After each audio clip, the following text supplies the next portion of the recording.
حضور صلی اللہ علیہ وسلم نے نا فجر کی نماز پڑھائی، فجر کی، اور حضور فجر کی نماز پڑھا کے فرمانے لگے بھئی کسی بندے نے روزہ رکھا ہوا ہے آج؟ حضرت عمر کہتے ہیں رات کو میرا ارادہ تھا رکھوں، پر سویرے پھر میں نے گرا دیا، نہیں رکھا۔ حضور نے دوسری دفعہ پوچھا بھئی کسی نے روزہ رکھا ہے؟ تو ذرا صدیق کے اوپر نے ہاتھ کھڑا کیا، عرض کی یا رسول اللہ میں نے رکھا ہوا ہے۔ آپ حکم نہ دیتے تو نہ بتاتا، پر روزہ رکھنا بھی آپ نے توجہ دلائی ہے تو حکم بھی آپ کا بتاؤ تو بتا دیا۔ حضرت عمر کہتے ہیں حضور نے فجر کی نماز پڑھائی، فجر کی۔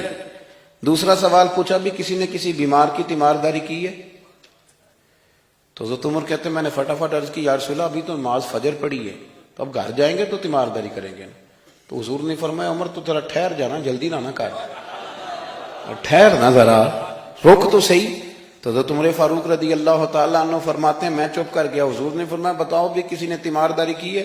تو صدیق اکبر نے ہاتھ کھڑا کیا، عرض کی یا رسول اللہ عبد الرحمن بن عوف رضی اللہ تعالیٰ عنہ 2-3 دن سے نماز پڑھنے نہیں آ رہے تھے، رات میں نے پتہ کرایا تو پتہ چلا بیمار ہے، اور حضور مجھے یہ بھی پتہ ہے وہ میرا یار ہے، مجھے پتہ ہے رات کو جلدی سوتا ہے پر تہجد میں ضرور اٹھتا ہے۔ تو حضور میں بھی ذرا فجر کے وقت جلدی اٹھا ہوں تو فجر میں آنے سے پہلے عبد الرحمن ابن عوف کی تیمارداری کر کے آیا ہوں۔ حضرت عمر کہتے ہیں میں نہ ہلکا ہلکا ڈھیلا پڑ گیا۔ حضور نے تیسرا سوال پوچھا، فرمایا کسی نے کسی مسکین کو کھانا کھلایا ہے؟ کھانا کھلایا ہے کسی مسکین کو؟ حضرت سیدنا عمر فاروق کہتے ہیں میں نے پھر عرض کی، میں نے کہا یا رسول اللہ ابھی تو فجر پڑی ہے، گھر جائیں گے کوئی چیز لیں گے تو کھانا کھلائیں گے۔ تو حضور پھر مسکرائے، فرمایا عمر تو ذرا ٹھہر نہیں جاتا، ذرا ٹھہر نہ، ذرا نظارہ تو کرنا، گویا یہ شان صدیق اکبر کا جلسہ ہو رہا، ٹھہرنا۔ حضور نے پھر پوچھا بھی کسی نے کسی مسکین کو کھانا کھلایا ہے؟ تو حضرت عمر کہتے ہیں لوگ سارے دائیں بائیں دیکھ رہے تھے اور میں چپ کے ابو بکر کو دیکھ رہا تھا، کہ مجھے پتا تھا کہ بولنا اسی نہیں ہے، اور دل میرا کر رہا تھا کہ کہہ دوں دیو جناب جواب، دل میرا کر رہا تھا۔ وہ سمجھ گئے تھے کہ سونا راضی کن کاموں میں ہو، بس یہ نقطہ انہوں نے پا لیا تھا۔ حضور نے فرمایا بتاؤ کسی مسکین کو روٹی کھلائی ہے؟ تو جناب سیدنا صدیق اکبر نے ہاتھ کھڑا کیا، عرض کی یا رسول اللہ سویرے اٹھا ہوں تو چھوٹا بیٹا بھی اٹھ گیا تھا، اور میرے وضو کرتے سنت پڑھتے ماں سے کہنے لگا بھوک لگ رہی ہے، تو ماں نے 2 روٹیاں بھی پکا دی۔ تو حضور ایک اس نے کھائی، دوسری اس کے ہاتھ میں تھی۔ جب ہم نکلے ہیں نا گھر سے تو دروازے پہ ایک فقیر کھڑا تھا، مسکین کھڑا تھا، کہہ رہا تھا رات سے بھوکا ہوں، کوئی دروازہ کھلنے کا انتظار کر رہا تھا، ابو بکر سب سے پہلے تیرا ہی کھلا ہے۔ تو حضور میں نا اس مسکین کو ایک روٹی کھلا کے آیا ہوں۔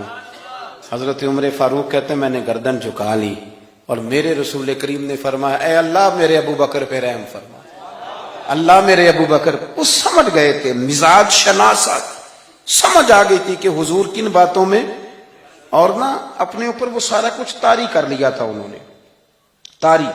ان کی ادائیں بالکل ڈھل گئی تھی نبی پاک کی اداؤں۔ 3 دن وہ غار ثور میں رہے تو ہمارے صوفیاء فرماتے ہیں کہ ان پر تجلیاں بھی پڑی محبوب کی معرفت کی۔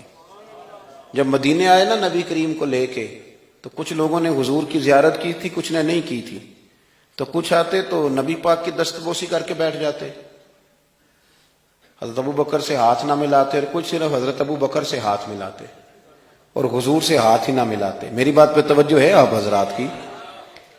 تو کچھ لوگوں کو نا شبہ ہونے لگا، وہ معاذ اللہ سمجھنے لگے کہ شاید یہی اللہ کے رسول ہے۔ حضرت صدیق اکبر یہ کیوں شبہ ہوا؟ تو ہمارے محدثین فرماتے ہیں کہ ابو بکر صدیق بولتے بھی اس طرح تھے جو میرے نبی پاک کا طریقہ، بیٹھتے بھی اس طرح تھے جو رسول پاک کا طریقہ۔ کہتے ہیں انہوں نے امامہ باندھا ہوا تھا تو جو امامے کا پیچ حضور کا ڈھیلا رہ گیا تھا ان کا بھی ڈھیلا رہ گیا تھا۔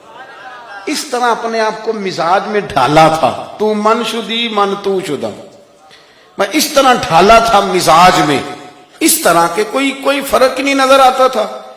وہ کہتے ہیں جب حضرت ابو بکر صدیق نے دیکھا نا کہ لوگوں کو تو شک ہو رہا ہے، کوئی میرے ساتھ ہاتھ ملا کے بیٹھ جاتے، تو حضرت صدیق اکبر نے کہا کوئی ایسا کام کرنا چاہیے کہ پتہ چلے آقا کون ہے غلام کون ہے۔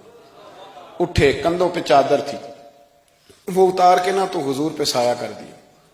لوگوں کو پتہ چل گیا کہ سایہ کرنے والا کوئی غلام ہے، اور جس پر سایہ کیا جا رہا ہے وہ آقا ہے۔ کیا خوبصورت نقطہ لکھا ہے مفسرین نے شارحین فرماتے ہیں تھوڑی دیر کے لیے، تھوڑی دیر کے لیے، تھوڑی دیر کے لیے حضرت ابوبکر صدیق نے حضور کے سر انور پر اپنی چادر کا سایہ کیا تھا۔ اللہ کے رسول نے احسان کا بدلہ یہ دیا، نیکی کا بدلہ یہ دیا کہ قیامت تک ان کی قبر پر اپنے گنبد کا سایہ فرما دیا، قیامت تک گنبد کا سایہ کر دیا ان کے مزار پر انور۔